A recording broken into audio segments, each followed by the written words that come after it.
வண்டுகரங்க படம் வந்து பார்த்து வந்தோம். மிக சிறப்பாக இருந்துச்சு. சின்ன படத்தில் வந்து சின்ன சின்ன ஸ்க்ரீனில் வந்து கொஞ்சம் ஸ்லோவாக சில சில முறை இதெல்லாம் இருக்குது.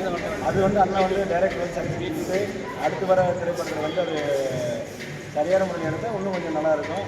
அதுபோல் இந்த உண்மைத்தன்மையான விஷயங்கள் வந்து மக்களிடம் கொண்டு போய் சேர்க்கும் பொழுது அது பெரிதளவு வந்து இங்கே பேசப்படாது. ஆனால் உண்மை எப்பவுமே வந்து மெதுவாக மக்களிடம் கொண்டு போய் சேர்க்க வேண்டிய சூழ்நிலை இருக்கும். அதுபோல் இந்த படம் வந்து இங்கே எளிய மக்களுடைய பழங்குடியின மக்களுடைய பாதிக்கப்பட்ட ஒடுக்கப்பட்ட பிற்படுத்தப்பட்ட மக்களுடைய இந்த மண்ணின் மக்கள் விடுதலைக்காக போராடக்கூடிய அந்த அதிகார வர்க்கம் எப்படி இந்த மக்களை வந்து ஒடுக்குமுறை பண்ணுது, தன்னுடைய பலத்துக்காகவும் தன்னுடைய அதிகார பலத்துக்காகவும் எப்படி இந்த மக்களை வந்து தன் உயிரை கூட மக்களுடைய உயிரை கூட முக்கியம் இல்லாமல் அந்த உயிரை வந்து ஒரு மனிதனத்தை ஆற்ற அந்த மனிதனம் மிக முக்கியமானது. ஆனால் அந்த மனிதனத்தை விட மிக மோசமாக அந்த மக்களை உயிரை கொண்டு அதிகாரத்தை கைப்பற்றுகிற நிலைப்பாடில் பணத்தை சம்பாதிக்கிற நிலைப்பாடில் இன்று அரசாங்கம் முதலாளித்துவ அரசாங்கம் தொடர்ந்து இயங்கிக்கொண்டு தான் இருக்கிறது. இன்றைய வரைக்கும் நடைமுறையில் தான் இருந்து கொண்டு தான் இருக்கிறது.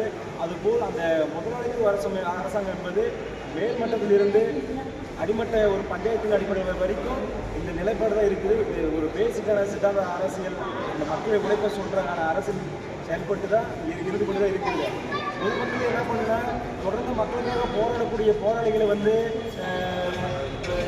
படத்தில் திரையுலகத்தில் படத்தில் பார்க்கும் பொழுது அது ஏதோ கொண்டாடுறாங்க, வந்து ஆதரிக்கிறாங்க, கத்துறாங்க, ஒரு கொண்டாட்டின் பார்வையில் மட்டுமே நகர்ந்து போயிடுறாங்க. ஆனால் திரையுலக களத்தில் போராடக்கூடிய போராளிகளுக்கு வந்து ஒரு பொழுது இந்த மக்கள் வந்து ஆதரவாக நிற்குவதில்லை. மக்கள் உண்மைத்தன்மையின் அடிப்படையில் இவர் வந்து சரியான பேசுகிறாரு, போராடுறது ஆதரவு அடிப்படையில் நிற்கிறாங்க.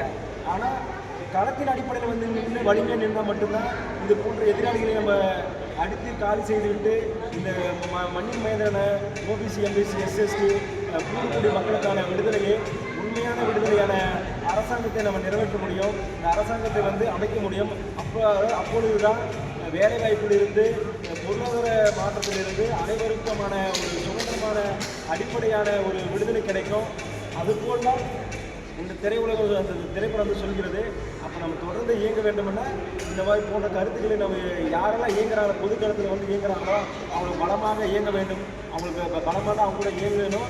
அவங்களுக்கான பேசக்கூடிய தன்மையை வந்து அவங்களும் ஒன்றிணைந்து செயல்பட வேண்டிய தேவை இருக்கிறது. அப்படி நம்ம செயல்படாமல் விட்டுவிட்டோம்னா இதுக்கு நம்ம உடலுக்கு 1% படிச்சிருக்கிறோம். ஆனால் அரசியலில் வந்து சமூக விடுதலைக்கான அரசியலில் ஒரு 0.1 ஒரு குறிப்பிட்ட சதவீதம் மட்டும்தான் நம்ம இயங்கிக் கொண்டிருக்கிறோம்.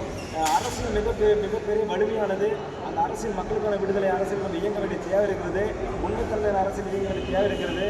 அப்போ நாம் வந்து களத்தில் இறங்கணும். ஏற்கனவே இருக்கக்கூடிய அண்ணன்மார்களை வந்து அவன் அப்படி செய்கிறாங்க, இவங்க இப்படி செய்கிற குற்றச்சாட்டுகளை தவிர்த்து விட்டு களத்தில் வந்து இறங்கி போராடுறத போராட்டத்துடைய தன்மை தெரியும். அதிகார வர்க்கம் எவ்வளோ அளவுக்கு அடக்குமுறை பண்ணுது அப்படின்னு தெரிஞ்சு அப்போ தான் அந்த உணர்வு தெரியும்.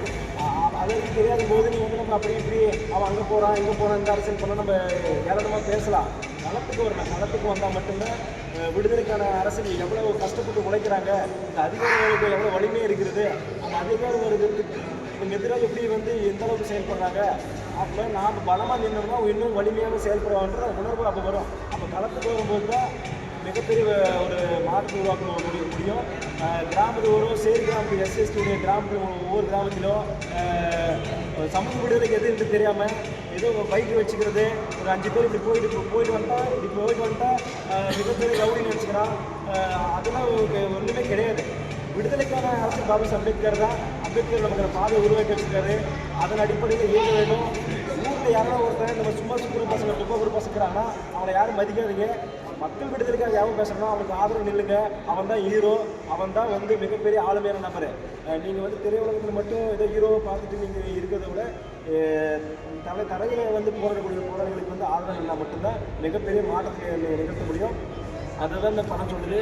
தொடர்ந்து ரஞ்சித்தனுடைய நோக்கமும் எங்கள் வந்து ஜனநாயகம் பேசக்கூடிய இயக்கங்களோட நோக்கமும் இந்த மக்கள் விடுதலைக்காக பேசக்கூடியது தான் ஒரு நோக்கமே. இந்த திரையில் எதிர்பார்த்தாங்க இந்த திரையின் மூலியமாக தான் கலை மூலியமாக ஏதோ வகையில் மக்களுக்கு நம்ம கொண்டு போய் சொல்லுவோம், கருத்து சொல்லுவோம். அந்த கருத்து வந்து அவனை ஆயுதமாக்க, அவனை போராட வைக்கும், விடுதலைக்காக பேச வைக்கிறது தான் அவங்க நோக்கம். அதை நம்ம சேர்ந்து வெறும் படத்தை பார்த்து ஒரு பொழுதுபோக்கு மாதிரி மற்ற படம் மாதிரி தவிர்த்து போகாமல் நம்ம வீட்டில் போயிட்டு எல்லாருக்கும் சொன்னோம், வாங்க இந்த மாதிரி ஜனநாயக ஒரு கருத்து படம் இருக்குது, எல்லாரும் வந்து பாருங்கள். மற்ற வந்து தப்பான படத்தெல்லாம் விட்டு இது மாதிரி ஒரு நல்ல விஷயத்துக்கான படத்தை வந்து பாருங்கள். ஏன்னா நல்ல விஷயத்துக்கு மக்கள் வந்து ஏற்றுக்க ஒரு நல்ல விஷயத்தை வந்து ஒரு அட்வைஸ் பண்ணக்கூடாது. இவங்க வேறு வேலை இல்லை, இவங்க இப்படி அப்படின்னு சொல்லக்கூடிய அவலங்கள் இருக்கிறாங்க. அந்த நிலையை மாறணும். அறிவு சார்ந்த விஷயங்கள் வந்து முன்னோக்கி கொண்டு போய் தேவை இருக்கிறது. அதனால் ஒரு வீட்டில் எல்லாருக்கும் சொல்லி இந்த படத்தை பார்க்க வேண்டிய எல்லாருக்கும் சொல்லுங்கள். வந்து மீண்டும் உணர்வு டைம் வந்து பாருங்கள். அப்போ தான் படம் முடியும். ஜெயவீர், நன்றி. என் பேர் தமிழ். வந்து நான் இந்திய மொழி வாசி கால் பண்ண மாநில ஒருங்கிணைப்பாளர் இருக்கேன்.